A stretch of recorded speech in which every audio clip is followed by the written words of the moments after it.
Chalo, once again, very good morning.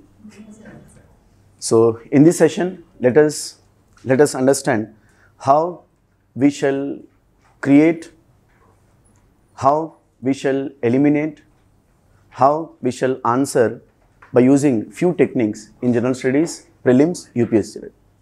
Right. So, as we know, general studies prelims consist of so many components. Out of all components, history is one of the major components. Out of all components, one of the major components happen to be history. What are the areas to be concentrated? No doubt, as we know, history consists of three areas: ancient, medieval and modern. So I'm talking about prelims point of view, I'm not talking about mains point of view. Whatever given questions, how we can answer them, right? Obviously by using so few techniques that will be discussed in course of time. As far as ancient, medieval and modern is concerned, ancient, few areas to be concentrated, followed by medieval, followed by modern. We are not here to answer 100% questions, right? We are here to answer maximum questions. There is a difference between maximum questions. When I say maximum questions, given questions we need to understand in certain the period. Right? For example, take ancient Indian history. What are the areas we have to concentrate? Start with Vedic civilization. Vedic civilization. If someone asks a question, then how about prehistoric cultures? How about Indus Valley civilization? Because before Vedic civilization, we have two important chapters, or we call ancient Indian history, that is prehistoric cultures, followed by Vedic civilization. Under the track called prehistoric cultures, we have Paleolithic, Mesolithic, Neolithic, Chalcolithic, followed by Indus Valley civilization. My point is, maximum questions that have been asked so far from Vedic civilization as far as ancient Indian history is concerned. I am not suggesting you people, you can ignore prehistoric cultures and Indus Valley civilization. No. Maximum questions from Vedic civilization. So have the glance, a glance on prehistoric cultures, what is what kind of. So concentrate as far as prehistoric cultures are concerned. As far as prehistoric cultures are concerned, concentrate on features. When I say features, features of paleo. Very brief features, right? Features of paleo, followed by how these features that had been changed into Meso, followed by Neo, and finally Chalco. That's it. The point is, don't emphasize much on prehistoric cultures. Okavela, if we get a question from prehistoric cultures, you are supposed to in a position to answer it, right? Keep aside prehistoric cultures. And you need not to emphasize or some X site, some Y site, Z site and all that. Very extremely important sites. Say for example, we have Mehergarh, Chopani Mando, it had discussed all these sites, very few sites, right? Concentrate only on features. When I say features, developments. What kind of developments? Brief developments in Paleolithic, followed by Meso, Neo and Chalco. Keep aside prehistoric. Now go for Indus Valley civilization. Go for Indus Valley civilization. Concentrate much on society of Indus Valley civilization. In fact, strictly speaking, there is nothing to do concentrate on society of Indus Valley civilization, because as we know, society, it was class-based society. As far as position of women is concerned, women were given respectable position according to Sir John Marshall. Sir John Marshall, the then Director General of Archaeological Survey of British India, the gentleman says Indus Valley society was matriarchal. Fantastic. Matriarchal society. Then go for economy. Only you can concentrate only one element, that is floodplain cultivation. Floodplain cultivation, otherwise called as slash and burn cultivation. And you can also have some sort of idea over what kind of say commercial relations maintained by Indus Valley people with other contemporary civilizations. That's it. Then from third chapter onwards, Vedic civilization onwards, you shall concentrate much on. Because when you go through previous question papers, maximum questions that have been twisted from Vedic onwards. అంటే మీకు pre historic cultures మీద తర్వాత Indus valley civilisation మీద ఒక idea ఉంటే చాలు, you can easily answer these two chapters. But it is not in the case of Vedic civilization. Why? What is there in Vedic civilization? Why the questions that have been twisted in previous year question papers? Because much concentration was given on Vedic civilization. If someone asks a question, what kind of areas to be concentrated? Here we suppose not to concentrate the so-called Vedic literature, that is Shruti literature. We have Smriti literature. You need not to concentrate on Shruti and Smriti. Then what are the areas to be concentrated? That is society. Society to be concentrated. And while you're reading society or social conditions of Vedic civilization, for your convenience, number one, for examination point of view, you shall divide society into early Vedic period and later Vedic period. అంటే చాలా ఈజీగా మీరు అర్థం చేసుకొని ప్రయత్నించాలి. Early Vedic period and later Vedic period. How society in early Vedic period. When I say how society in early Vedic period, as we know, that is, it was class-based system. Class-based system. Now come to later Vedic period, caste-based system. And you must be very good at the difference between class and caste. That's it. Followed by the second component, position of women. How we have learned as part of Indus Valley civilization. So women were given respectable position. Apply the same towards early Vedic women. Women were given respectable position in early Vedic period. If possible, concentrate on few women scholars. We have Apala, fantastic, Lopamudra, Swayamvara. You need not to by heart all these stuff, right? One or two, that's it. Then go for later Vedic period. Later Vedic period, that is caste system. And from later Vedic period onwards, women were given socially subordinate position. No doubt, early Vedic period, patriarchal society. Later Vedic period, also patriarchal society. But in early Vedic period, otherwise called as fantastic Rigvedic period. Because many a times a question asked, instead of early Vedic period, the questions asked Rigvedic period. You shall not get confused. Class lo early Vedic period chepparu, book lo early Vedic period undi, ikkada Rigvedic period, avi rendu. No, both are same. And you shall keep in mind why early Vedic period, otherwise called as Rigvedic period. Because Rigveda was the only source of income, the only source of knowledge to understand different conditions of early Vedic period. Early Vedic period, later Vedic period. Society. And we have, unfortunately, so many social evils. You call caste discriminations. You call gender discriminations. You call the inhuman practices which are associated with women, killing the girl child marriages, sati, taboo or widow marriages. It went unplaced. It's all about society. Followed by economy, same early Vedic economy. It was pastoral economy.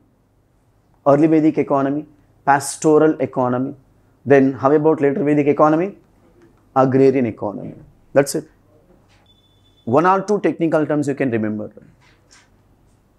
One or two technical terms which are related to economy, which we found in Vedic literature. You call like, Vedas, you call like, the other Vedic literature. Followed by religion. Same, early Vedic religion, later Vedic religion. Early Vedic religion free from defects. Early Vedic religion within the reach of common people. In early Vedic religion, we didn't find any kind of dominations. In early Vedic religion, we didn't find any kind of moksha. Early Vedic religion, like, it was fantastic, right? So why we were praising this much in early Vedic religion? Because it was fantastic, simple. Then how about later Vedic religion? Later Vedic religion full of complex, full of rigidity. From later Vedic religion onwards, history taught us you can't imagine later Vedic religion. You can't imagine later Vedic religion without rituals and sacrifices. Later Vedic religion, otherwise called as Brahmanical religion, because the religion starts with Brahmins, ends with Brahmins. Brahmanical religion. And whatever rituals to be practiced and to be performed, all these rituals to be performed with the help of Brahmins. And finally, we have polity. Same, early Vedic polity. It was tribal republic. Rajan was benevolent. We found there were so many democratic organizations. Sabha, Samiti, Vidhata, Gana, all these technical terms, organizations, democratic organizations. Now come to later Vedic polity. Because of prosperous economy, later Vedic Rajan emerged as supreme economically. With the economic supremacy, later Vedic Rajan, he started dominating the other tribal kingdoms. So this is how, for the first time, Indian subcontinent experienced the so-called kingdom concept or kingship concept. Obviously, in this process, when later Vedic Rajan became so prosperous economically, when later Vedic Rajan started making efforts to expansion the territories, we have so many other rituals added. One among them was Ashwa Medha Yaga, followed by Raja Suya Yaga, followed by Vajapeya Yaga.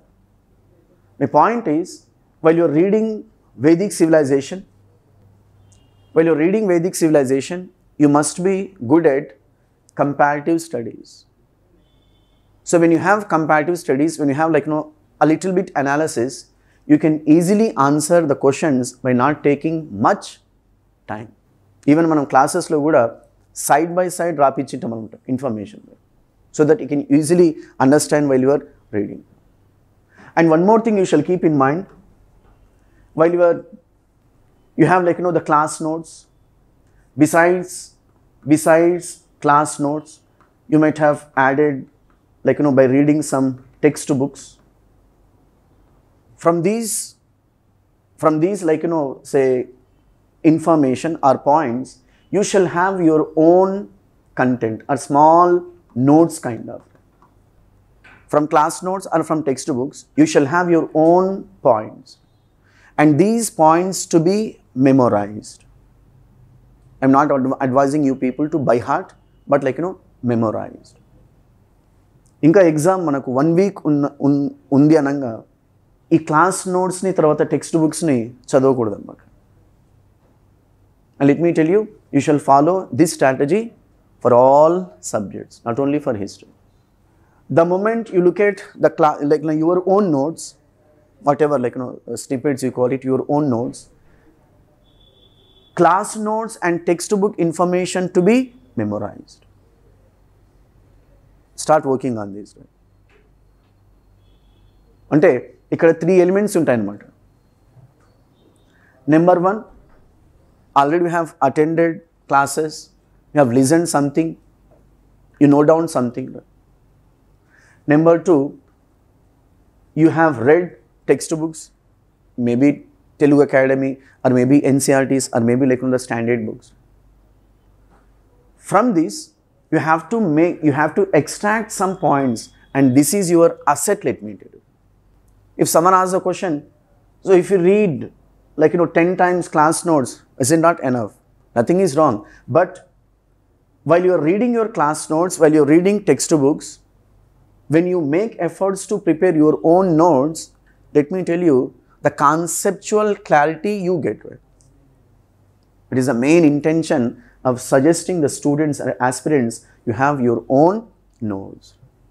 And this notes is going to help you even in mains preparation. And let me tell you, it takes time. And while you are making these particular notes, you shall go through previous year questions. Previous year questions. Say for example, you are making a notes from Vedic civilization, say Vedic civilization. Go through previous question papers on Vedic civilization. You get some idea how the questions have been asked and how questions can be asked. So based on that, you have your own strategy. So start working on this, right? Fine. So the next, another, besides Vedic civilization, we have pre-Mauryan age. It's nothing but Jainism, followed by Buddhism, followed by various philosophies. When I say various philosophies, that is say Nyaya philosophy, Samkhya philosophy, Uttara Mimamsa, Purva Mimamsa, we have Shad Darshanas, 6 philosophical thoughts we call it.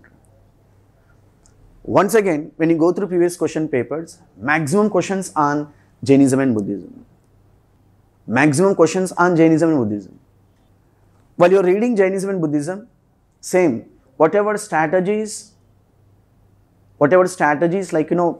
you have followed for Vedic civilization, that is comparative studies, early Vedic period and later Vedic period, same strategies we followed here. So write down on one hand Jainism, write down on the other hand Buddhism, write down on the other hand the other philosophies. Right? So have comparative studies. Star mark can apply by going through previous year question papers. For example, similarities and differences between Jainism and Buddhism, this is one of the patent questions, let me tell you. What are the similarities? Let me tell you, there are many similarities between Jainism and Buddhism. Against later Vedic conditions, you call social discriminations, you call religious discriminations, you call gender discriminations. We found new religions in 6th century BC, Jainism, Buddhism, Ajvika religion, Charvaka religion, Nyaya, Samkhya, it went on. So what were the similarities? There are many similarities between Jainism and Buddhism. When I say many similarities, both opposed rituals and sacrifices. That's it. Both opposed the priestly class domination. Both opposed social discriminations. Both opposed gender discriminations. And both the religions made moksha for all. It was not in the case of later Vedic religion. Unfortunately, moksha got confined for Dvijas. That too, men of Brahmin caste, men of Kshatriya caste, men of Vaishya caste. The men of Shudra caste and the women of all caste, they were out of moksha. Similarities. Then how about differences? We have so many differences. And let me tell you, when you go through previous question papers, you come across maximum questions on differences. Because similarities, andar rasar anamata. Differences, a little bit like a little bit confused. So when I say differences, you come across Jainism. Jainism accepted the God. Jainism accepted the God. Jainism believed in the existence of God, provided you can worship your God after Tirthankars. This is important. In Jainism, how many Tirthankars we have? 24 Tirthankars. In Jainism, we have 24 Tirthankars. You call Rishabhnath, 23rd Parshvanath, 24th Vardhaman Mahavir. See, you are not here to remember the facts which are related to early life of Rishabhnath, Parshvanath, Vardhaman Mahavir. Like, so Vardhaman Mahavir born somewhere, died somewhere. As part of story, just have the glance. You need not to emphasize over their early lives and all that. Ayanaki entamandi kumarlu. No, extremely important, because the questions, they did not concentrate on these topics. Right? So where the questions have been concentrated, differences. So when I say Jainism accepted the existence of God, Jainism say made it clear you can worship your own God after Tirthank. Then how about Buddhism? Buddha, we might have learned, Buddha was an agnostic. Buddha was an agnostic. Can anyone? What does that mean by agnostic? Including online students? Agnostic. Agnostic का मतलब क्या होता है? Neutral, the one who maintains neutrality over existence of God. So here, as we know, theist, the one who believes in God, theist. Atheist, the one who doesn't believes in God. Right? When it comes to agnostic, the scholars opine that an intelligent theist can also be called as agnostic. So what does that mean by an intelligent theist? The one who makes no comments on God. He or she be called as agnostic. Agnostic is the one, neither he says the existence of God, nor he says there is no God at all. If someone goes and asks an agnostic, do you believe in God? He or she says, no comment. The best example, Buddha. If someone asks the question, Buddhism believed in existence of God or not? Did Buddha recognize the concept called God? The answer is neither he accepted nor he rejected. That is the reason scholars branded him as an agnostic. But he believed in karma theory.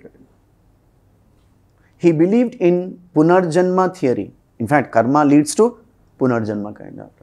So these are the areas, especially the differences between Jainism and Buddhism to be concentrated.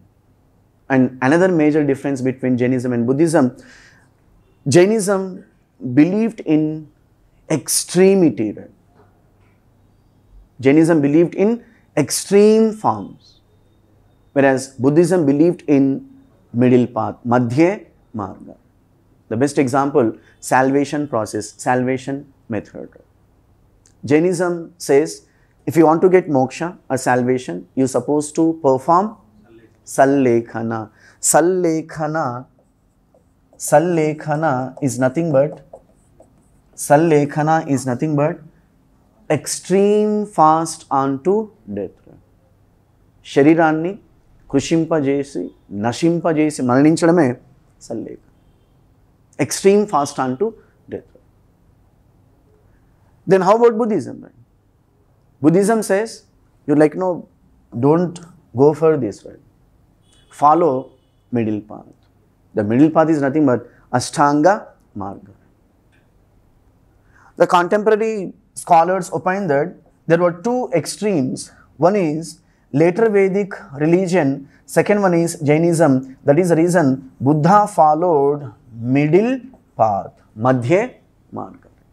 What are the two extremes? Later Vedic religion says, if you want to get salvation, perform 16 types of rituals and sacrifices. Right from mother's womb to the tomb. 16 types of rituals. Show dasha samskaras. Sanskrit word. Right? Show 6, dasha 10, 16. 16 types of rituals. Extreme. Right? And as I was telling, these rituals to be performed with the help of Brahmins. When a Brahmin assists you in performing ritual and you supposed to pay dakshin, you supposed to pay some sort of fee. పంతులు పిలిపించుకొని పూజలు చేయించుకొని నీ male జన్మంలో తీర్చుకోలేను sir, పుట్టవే పిల్లలకి నీ పేర్లు పెడతా, ఇవన్నీ చెప్పొద్దు అన్నమాట. You must pay him. Then only you are going to get salvation. Then how about Jainism? Extreme form. So Gautama Buddha rejected this and Gautama Buddha followed middle path. So these are like differences between Jainism and Buddhism. Right? It's all about Jainism and Buddhism. These are the areas to be concentrated, and concentrate on a little bit on Mahajanapadas, because many questions have been asked on Mahajanapadas, especially arrange them into chronological order, the dynasties which ruled over Magadhan Empire. Can anyone, what were the dynasties which ruled over Magadhan Empire? It's a very traditional content, let me tell you. So Magadhan Empire was ruled by various dynasties. Haryanka dynasty, Shishunaga dynasty, Nanda dynasty, Mauryan dynasty, Shunga dynasty and Kanva. Previous question, please. I am not advising you people to remember the rulers, the list of the rulers are the genealogical information of Haryanka dynasty or genealogical information of Mauryan dynasty. Unimportant. So chala traditional ga ee questions manaku adugutunnaru. Out of 6 dynasties which ruled over Magadhan Empire, we supposed to concentrate on Mauryan dynasty. It's nothing but Mauryan Empire. When I say Mauryan dynasty, if someone asks a question, does that mean we shall memorize all the rulers who are associated with say Mauryan dynasty? Unimportant. Concentrate on Chandragupta Maurya, because we consider him as a first ruler of Indian subcontinent who liberated Indian subcontinent. So in what way Chandragupta Maurya liberated Indian subcontinent? In what way Chandragupta Maurya was responsible for creating a kind of the political unity of Indian subcontinent? It's a very traditional discussion. This gentleman fought with Seleucus Nicator, who was a master of northwestern Indian territories. So the first ruler of in the history of India who liberated northwestern Indian territory from foreign rulers. Followed by we have Bindusara. Keep aside that much, not that much important. And you shall remember the grandson of Chandragupta Maurya or the son of Bindusara. What is the name of the gentleman? Mauryan Ashoka. Mauryan Ashoka, especially the inscriptions which were inscribed by Mauryan Ashoka. Reason being, previous question. What kind of languages Mauryan Ashoka used in his inscriptions? What kind of scripts Mauryan Ashoka used in his inscriptions? And above all, concentrate on War of Kalinga, very biscuit element, 261 BC, War of Kalinga and all, right. So Kalinga versus Mauryan forces, outcome Mauryan forces got victory, thereby Kalinga became part and parcel of Mauryan Empire. So after War of Kalinga, which took place in 261 BC, concentrate on Buddhism. Strictly speaking, in Mauryan Empire, you shall concentrate what kind of contributions made by Mauryan Ashoka to Buddhism. And it is not exaggerated to say, because of Mauryan Ashoka, Buddhism assumed the color and character called international religion. Buddhism assumed the color and character called international religion because of Mauryan Ashoka. It was he who propagated Buddhism, not only in Mauryan Empire but also outside Mauryan Empire. Propagation, missionary activities of Mauryan Ashoka. Because of his efforts, Buddhism entered Sri Lanka. Because of his efforts, Buddhism entered in Southeast Asian countries. Because of his efforts, Buddhism also entered towards East. It's nothing but international religion.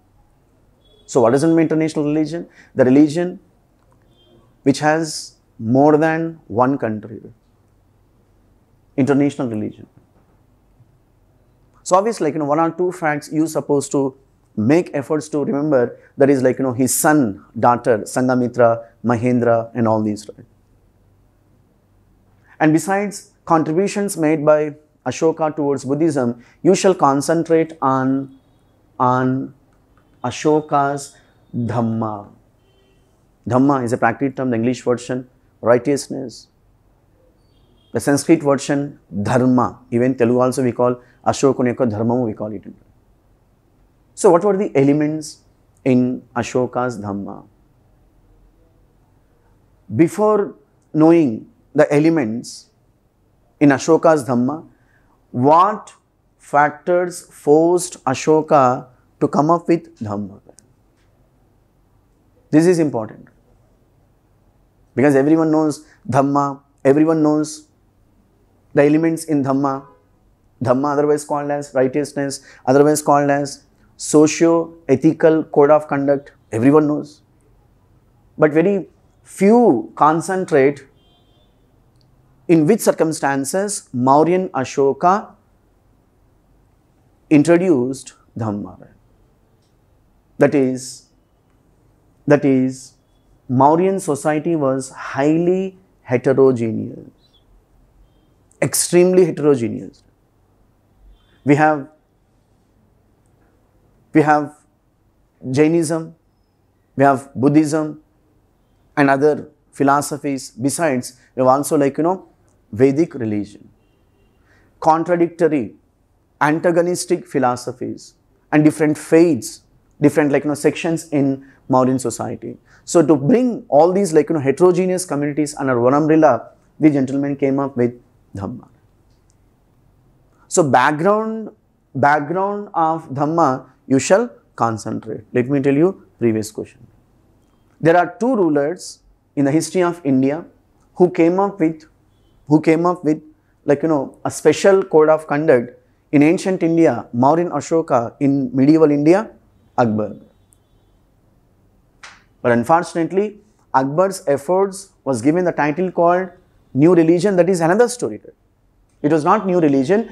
It was a kind of like, the code of conduct so that the people of Mughal Empire could practice without any discrimination. Little later, scholars branded it as a Deen-e-Ilahi, or Akbar's separate religion, or Akbar's own religion kind of. In ancient India, Mauryan Ashoka. In medieval India, Akbar. Right. It's all about Mauryan Empire. And besides, one more element you shall concentrate on Mauryan Empire, that is Mauryan art. Especially of stupas. Concentrate on Saranath stupa. That is national emblem and all, right. Saranath stupa. Stupa, as we know, it's one of the like, the structures especially associated with Buddhism. Stupas erected either on the relics of Buddha or Buddhist monks. Stupa has got like, the three elements. One is shaft, column and capital, right. Shaft, so these are the technical terms. Shaft, for our convenience, you can understand it. It's a kind of like, base, followed by column. You come across some sort of like, scripture, some sort of information on column. That is pillar, you call it. And finally, capital. The stupa which we found at Saranath, the capital at Saranath, we found that is 4 roaring lines back to back, and this particular like, this particular capital of Mauryan Ashoka copied and inserted by Indian government and what we call today national emblem, a royal insignia of Indian government. So you shall concentrate obviously on this element. So next, as far as post-Mauryan age is concerned, when I say post-Mauryan age, keep aside political history. concentrate on socio-economic and cultural history. A little bit concentration to be given on Sangam literature, Sangam age, Sangam literature. In peninsular India of post-Mauryan age, the history of 500 years, the peninsular India was dominated by three Tamil dynasties, that is Cholas, Pandyas and Cheras. Cholas of northern Tamil Nadu, Pandyas of south Tamil Nadu, Cheras of Kerala or Malabar coast.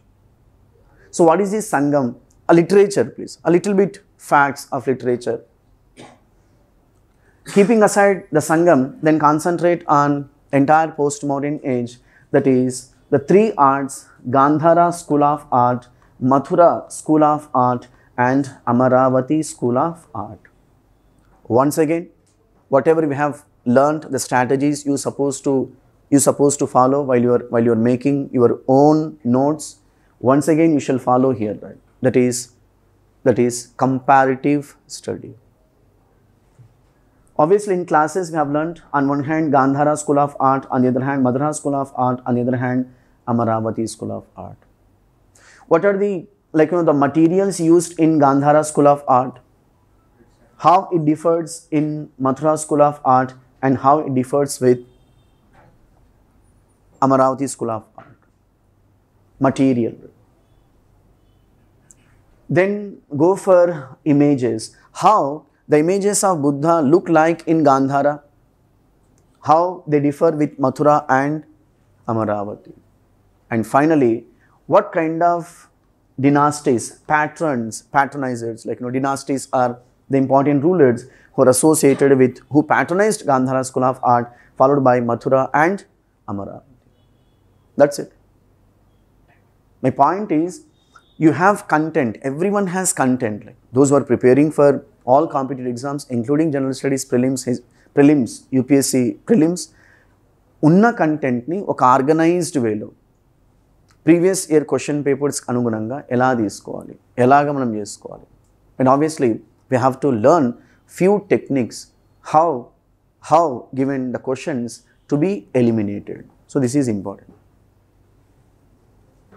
Followed by Guptans, concentrate on cultural aspects of Guptans. When I say culture, we have three components, that is literature, followed by religion, followed by art and architecture. A little bit of political history.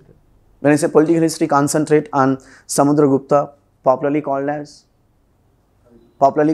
Indian Napoleon, followed by Chandragupta II. When I say Chandragupta II, that is literature, that is Nava Ratnas, the 9 scholars which were patronized by Chandragupta II. I am not advising you people to by heart the names of the scholars and by heart their works and all. Significance, right? Concentrate on Aryabhatta, concentrate on Varaha Mihira, concentrate on Brahmagupta. These three, because science and technology, these three scholars are related to science and technology. The best example we might have discussed, that is Mehrauli iron pillar inscription. The inscription which was inscribed by Chandragupta I, the inscription explains us political victories of Chandragupta I. Iron pillar belonged to 4th century AD. Even we are in 21st century AD, which did not get rust. So science and technology. Varaha Mihira's Brahma Siddhanta, Aryabhatta's Surya Kendrak Siddhanta, Aryabhatta's Arya Bhattiyam, mathematics. So these are the areas to be concentrated. And followed by religion. When I say religion, it was the Guptan age where we found the formation of Hindu religion. Hindu religion, it's a mixture of various philosophies and various religions. And finally, art and architecture. When I say arts, a little bit the paintings and sculptures. Followed by architecture. When I say architecture, that is temple architecture. We shall concentrate much on temple architecture.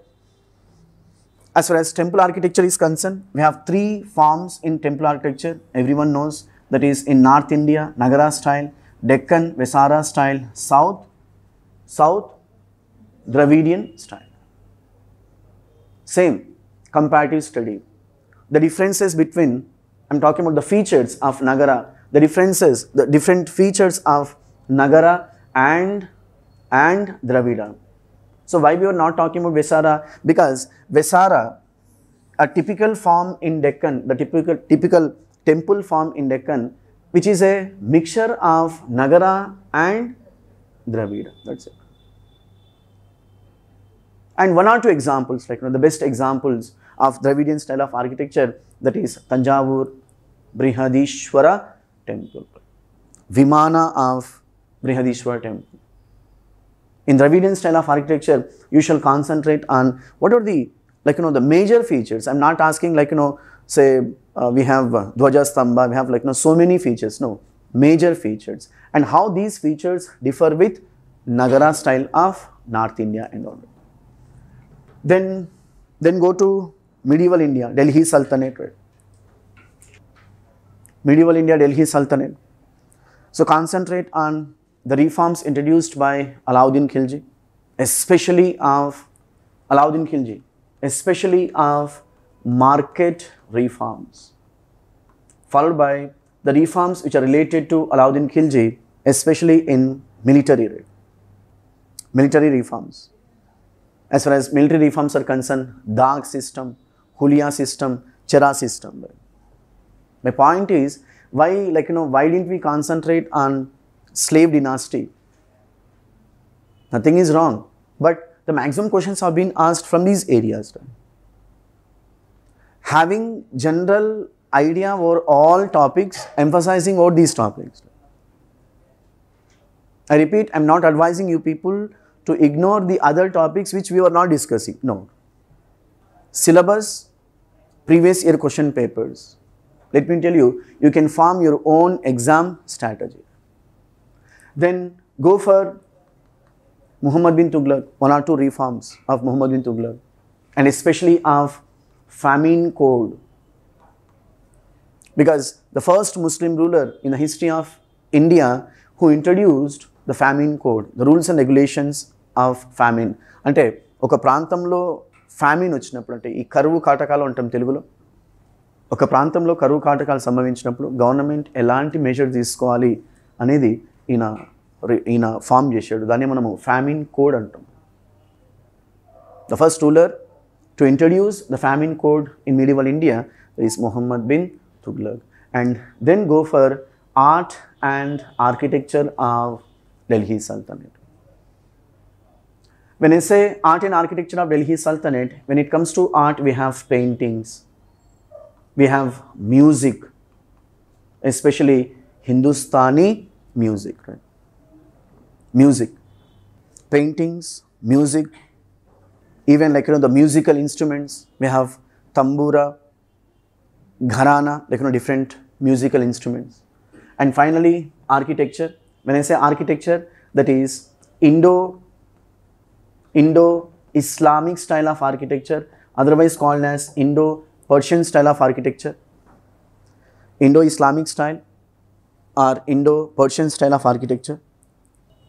Same Gandhara style, otherwise called as composite culture, Indo-Islamic style also called as composite culture, because we found the elements of India and the elements of Persia, the elements of Hindus, the elements of Islam. That is the reason it was called as Indo-Islamic style of architecture, otherwise called as Indo-Persian style of architecture. So concentrate on the features of Indo-Islamic style of architecture, what kind of the tomb architecture introduced by Sultans of Delhi, especially Lodi rulers.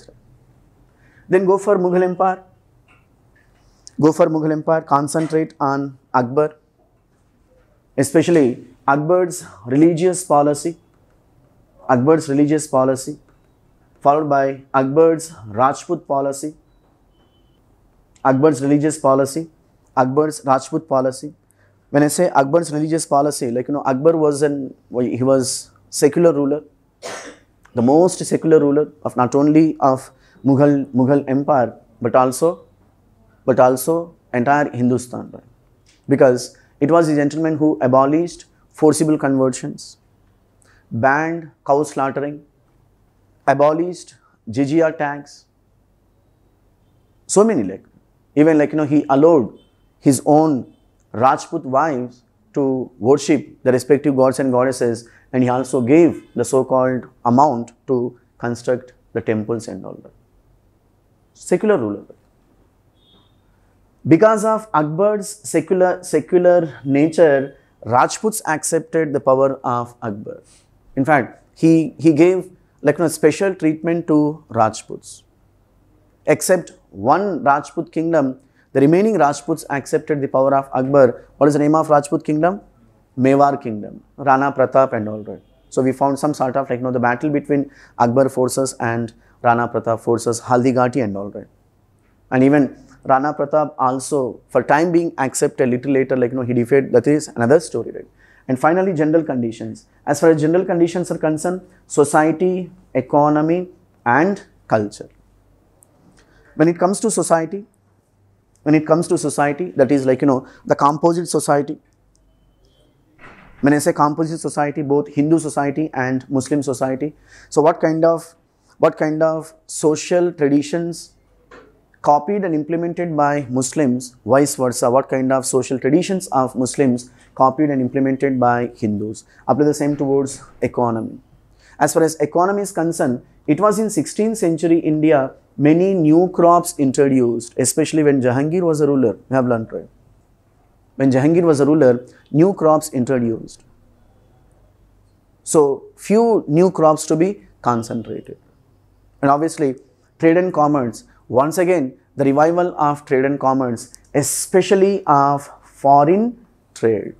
Because Mughals hailed from Central Asia, obviously, they maintained commercial relations with Central Asia. When Mughals were the masters of Hindustan, the so-called European companies have landed on Hindustan. You call Portuguese East India Company, Dutch East India Company, English East India Company, Danish East India Company, and finally, French East India Company. So this is how the foreign trade was its at ever. And finally, cultural conditions, especially art and architecture. Once again, art and architecture, we have, when it comes to art, we have the paintings, concentrate paintings, especially Murakka. One of the patent questions, right? Murakka, right? So Murakka, it's an album which consists of different, the paintings. This particular album presented to Dhara Shikoh by his beloved queen by name Nadira Begum. Right? One of the the costliest paintings of Mughal Empire. We have learnt it was plundered by English East India Company. At present, Murakka painting album, which is in London Museum. So architecture, better not to talk about architecture. So lot of progress which took place in the construction activities. The best example, Taj Mahal. Right? Concentrate much on Taj Mahal.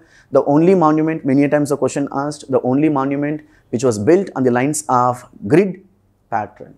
No monument of Mughals was built on the lines of grid pattern except Taj Mahal. And need I to tell you, Taj Mahal also got recognition from UNESCO. And finally, the last chapter of medieval Indian history, that is Marathas. As far as Marathas are concerned, concentrate on Shivaji. In which circumstances Shivaji established a separate kingdom for Marathas, that is Swarajya. So what does it mean by Swarajya? Why Marathas prefer to call their own identity, their own kingdom as Swarajya? Obviously, the brief events which are associated with Shivaji, and especially concentrate on his administration, Ashta Pradhan system. At least one question we do get, match the following. On one hand, Marathi term, on the other hand, Persian term. If not, on the other hand, Persian term, on the other hand, English term. Ashta Pradhan system, 8 popular ministers, right from Peshwa to Pandita Rao. That's it. So ancient India elements, medieval India elements. And when it comes to modern India, as far as modern India is concerned, concentrate on land tenure systems. Concentrate on land tenure systems. Especially the 3 land tenure systems introduced by English East India Company. One among them was Zamindari system, followed by Raitwari system, followed by Mahalwari system. Same strategies to be followed, whatever strategies like we have learned before, that is have similarities and differences, so that you can easily remember. Let me tell you. So what were the features of Zamindari system, features of what we call Raitwari system, and the features of Mahalwari system? You come across some features. What kind of position of peasants in Zamindari system, the positions of farmer in Zamindari system, the position of farmers in Mahalwari system. Let me tell you, you must be very good at the difference between peasant and farmer. So why we supposed to call the actual cultivators in Zamindari system as peasants, and why we were calling the actual cultivators in Raitwari system and Mahalwari system as farmers? Because in Raitwari system and in Mahalwari system, the actual cultivators were given ownership rights over the land. That is the reason we call them Raitu. Manaku telekundane manamu bahubhasha kovidulo unnam. Where polyglots. Right is a Persian term, the English version farmer. Right is a Persian term, the English version farmer. Farmer is the one who has ownership rights over the land. Ownership rights, it's nothing but patta. Patta also Persian term, the English version title deed. Ee roju kuda manamu patta pustakamu, pass patta pustakam use chestam. Manamandaram kuda bahubhasha kovidulam. So followed by obviously the so-called the judicial reforms, concentrate on CPC, IPC and CRPC. CPC stands for Civil Procedure Code, IPC stands for Indian Penal Code, and CRPC stands for Criminal Procedure Code. CPC, IPC and CRPC. CPC 1859, IPC 1860, CRPC 1861. Judicial reforms. And even concentrate on educational reforms. As far as educational reforms are concerned, have background of educational reforms, in which circumstances English East India Company introduced Western education. So what factors forced English East India Company to introduce Western education? Why English East India Company neglected primary education? This is important. And with which theory English East India Company came up with justification in order to move further, that is downward filtration theory. English East India Company concentrated much on higher education. English East India Company no doubt established 3 universities, that is University of Calcutta, University of Bombay and University of Madras. January 1857 University of Calcutta, July 1857 University of Bombay, September 1857 University of Madras. So English East India Company established so many educational institutions, especially universities and colleges, but English East India Company grossly neglected primary education. So why anedi considered cheyandi. Followed by socio-religious reformation movements. Right? Socio-religious reformation movements. So concentrate on Hindu reformation movements. Hindu reformation movements, followed by Islamic reformation movements, followed by Sikh reformation movements, and finally Parsi reformation movements. Once again, have same strategies, have analytical approach so that you can easily remember the stuff. Right? Another tag called Hindu reformation movements, we have Brahma Samaj, followed by Arya Samaj. Let me tell you traditional discussion, followed by Ramakrishna movement, and finally Theosophical Society. అంటే Hindu reformation moments అంటే ఇవన్నీ కూడా click కావాలన్నమాట. Brahmo Samaj same. What kind of contributions made by Brahma Samaj to Hindu religion, Hindu society? That's it. You suppose not to remember Raja Ram Mohan Rai, born and brought up, he died. Adi Shatkol Lingalo bowling on. Our target is what kind of contributions made by Brahma Samaj. If you put question mark, the answers do come. The best example, without Brahma Samaj, forget about Sati Abolition Act of 1829. Without Brahma Samaj, forget about introduction of Western education in British India. So we call these as contributions. After the same towards Arya Samaj, Swami Dayananda Saraswati. It was Arya Samaj which made the slogan called "Go back to the Vedas." The main motto of Arya Samaj, that is like revival of flawless institutions of early Vedic period, and authored some XYZ books. And it was Arya Samaj which gave the three principles to Hinduism: Swa, Bhasha, Swa Dharma, Swa Rajya. Three principles. And obviously a little bit concentration to be given the controversy created by Arya Samaj. It was in the year 1882 Arya Samaj organized two unpopular programs. One is cow protection movement and Shuddhi movement. Goraksha movement. Goraksha Udyamam antam Telugulo. Cow protection movement and Shuddhi movement. So how did Arya Samaj create a kind of unrest, a kind of division?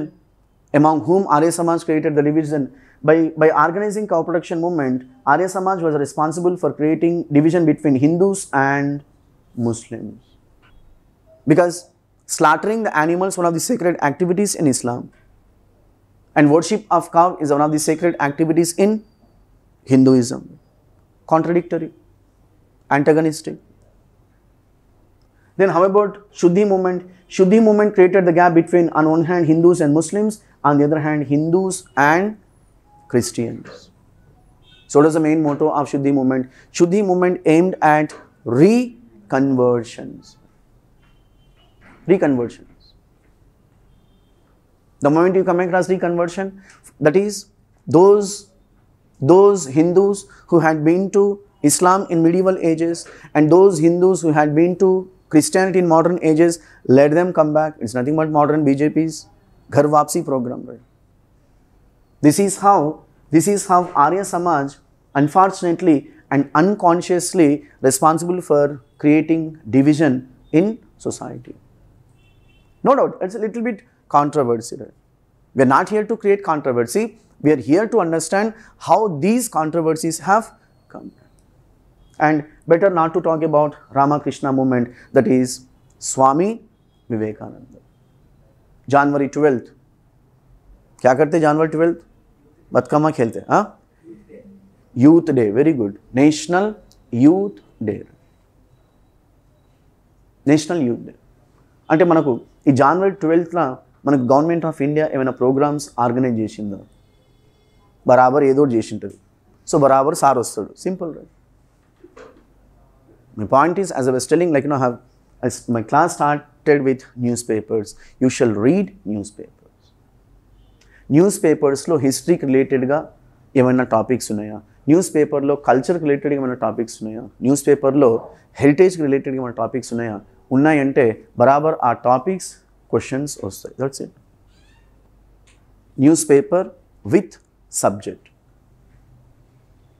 Say news paper with history, you're reading history. Newspaper with economy, you're reading economy. Newspaper with geography, newspaper with politics.